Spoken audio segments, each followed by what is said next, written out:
ADC chairman Ralph Wosu, claiming that he rejected offers for 3 ministerial appointments in exchange for giving up his party as part of a coalition deal. When he was asked to name those who made the offers, he declined.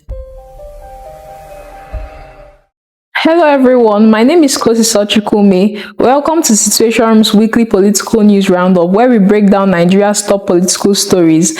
In the last few weeks, a lot has happened in Nigeria's political landscape. With the upcoming Anambra State Governorship Election in November, the commencement of national continuous voter registration in August, and the conduct of by-elections in a few states, INEC has been consistent in sharing information on the timeline of these events. On 16 June 2025, INEC published the final list of candidates for the Anambra Governorship Election, which is coming up on the 8th of November 2025.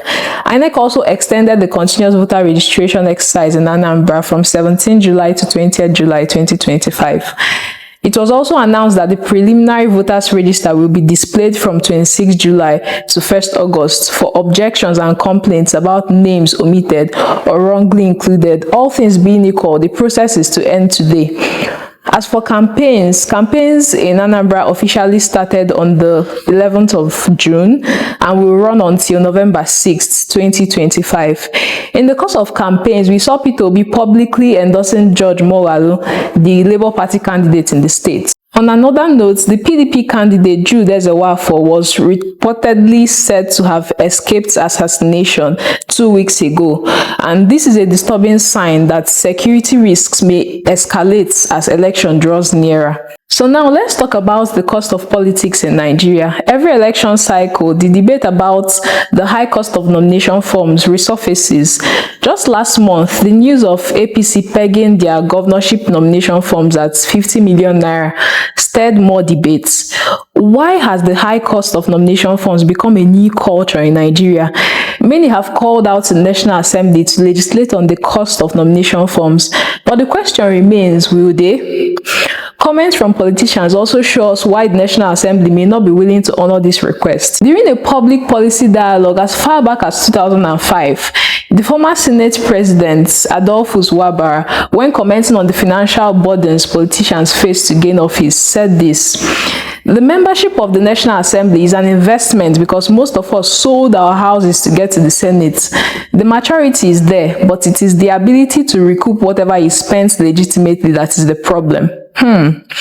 In a press interaction in April 2022, we also saw the former Speaker of the House of Representatives, Right Honorable Femi Gbajabiamila, while responding to the criticism over high cost of APC's nomination forms. He had this to say: "For political parties, the sale of nomination forms is vital for operational revenue. Additionally, political parties use the high cost of nomination forms to screen candidates and reduce the practice of aspirants playing spoiler or using the process as an opportunity to negotiate their personal ambitions." We remember sometime in 2023, one of these chieftains also saying, "Oh, you have no business being president if you don't have the money for it." This brings us to the broader issue of political party financing and campaign limits in Nigeria. Some argued that the entire process is flawed and that loopholes exist in the law. While Section 88 of the Electoral Act sets a limit on campaign expenses by candidates, Section 89 sub 2 states that the limit of election expenses borne by political parties for managing or conducting an election shall be determined by the Commission in consultation with the political parties. Section 89 sub 7 then makes it an offense to incur expenses beyond the limits specified in subsection 2. The question is, if there is no fixed cap and the limit is to be decided by the Commission in consultation with political parties, how feasible is this? Was a limit set in 2023? How did that play out? Tell me what you think.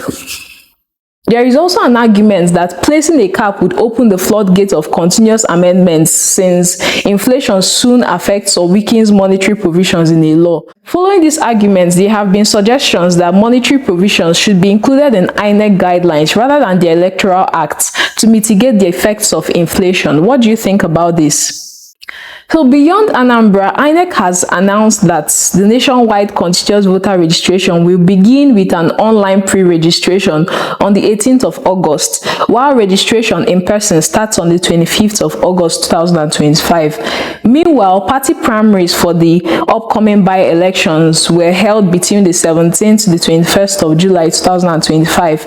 Campaigns for these elections will end on the 14th of August ahead of the election day, which is August 16, 2025. We also have scheduled for that same day court-ordered rerun elections in 2 constituencies in Enugu and Kano states.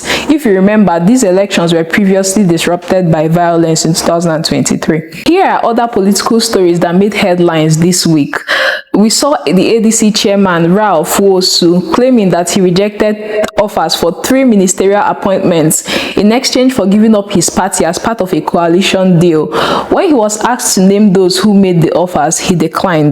We also saw northern leaders clashing with Tinubu. It followed after Rabiu Kwankwaso accused President Tinubu of prioritizing southern roads while calling northern roads hell. The Minister for Works, David Umahi, fired back. He called it divisive. In response, the NNPP apologized to Tinubu and the entire APC, clarifying that Kwankwaso no longer represents the NNPP in any capacity. He said that the memorandum of understanding between NNPP and the Kwankwasia movements has long ended and warned Kwankwaso against using their platform to attack Tinubu and the APC. This week too, we saw the Deputy Speaker, Benjamin Kalu, withdrawing the controversial indigenship bill, which had sparked debate about national identity and residency rights.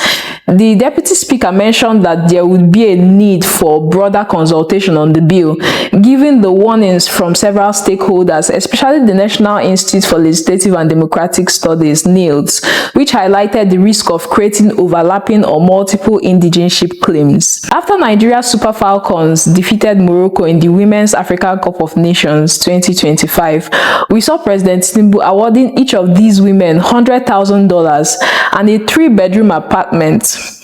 However, this decision faced criticism, with many Nigerians questioning whether such spending was appropriate during an economic crisis or not. Was it merely for show or was it a complete waste? You tell me. The Anambra election is not just another state contest, it is an opportunity that will mirror our electoral culture. The recent trends leading up to November show us how much work is left to be done before the 2027 general election. As the Nigeria Civil Society Situation Room, we call on all Nigerians, especially those in Anambra State, to stay engaged and informed. Now more than ever, Nigerians must prioritize political education. Democracy thrives when citizens are informed and active. That's all for this week. Stay informed and share your thoughts in the comments. See you next time. Bye.